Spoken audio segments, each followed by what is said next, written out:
GCash, wala na ba talaga? What's up guys, this is RJ Imba and today pag-uusapan natin kung ano talaga ang totoong nangyari sa GCash, kung bakit wala na siya sa Play Store. So based sa mga nakaraang post na nakita ko sa Facebook, wala na daw ang GCash and hinanap ko naman siya sa Play Store. Ito yung nakita natin sa Play Store. So yan, kung makita natin guys, no, open natin Play Store and search natin kagad yung GCash. Ayan, nasa interface tayo ng Play Store. Search natin yung GCash. Tignan natin kung wala na ba talaga siya. And ayan guys, nakita ko wala na talagang GCash sa Play Store. Yan, hinanap natin, scroll down, kaso wala na talaga. So ibig sabihin, totoo nga na wala na ang GCash sa Play Store.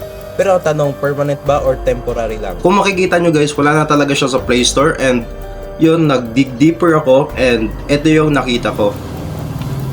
So yan, advisory on Google Play Store.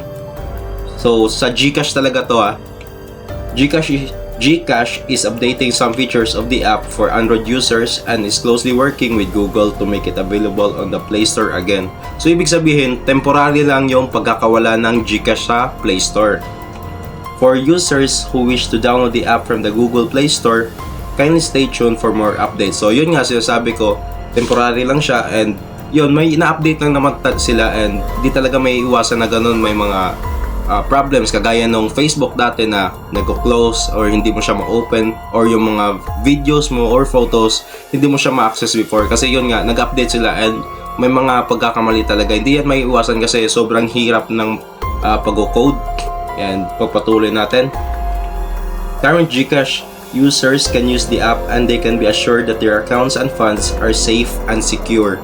So doon pa lang guys, kung meron mo kayong mga milyones or ilang libo dyan sa GCash, huwag kayong mag-alala kasi sabi na nga ng GCash, andun pa rin yung pera nyo and safe and secure siya. So ibig sabihin, hindi siya nawala.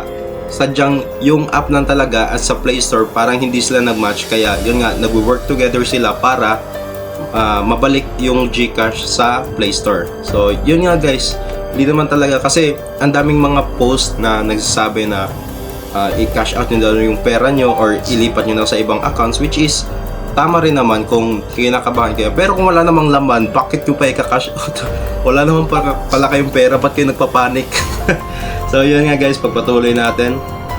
The GCash app remains available on the Apple App Store. So sa Apple, iPhones to, mga map, and the Huawei App Gallery.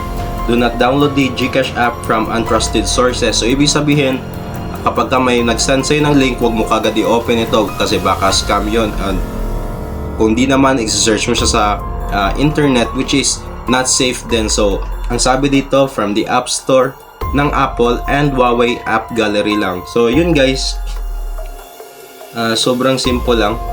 Hindi talaga siya totally nawala, permanent. Sadyang temporary lang guys. Hanap tayo dito ng ibang post. Yan. So may nagsabi pa dito, attention to all GCash app users, can kindly withdraw all your funds dahil mawawala na raw ang app na ito February 10. The application will automatically remove in all app stores. Kahit i-search nyo pa sa Google, wala na yung application, kaya i-withdraw nyo na yung mga funds nyo, pakikalat. So dito pa lang, parang fake news na siya kasi yung binasihan ko na source is yung GCash mismo. Yan.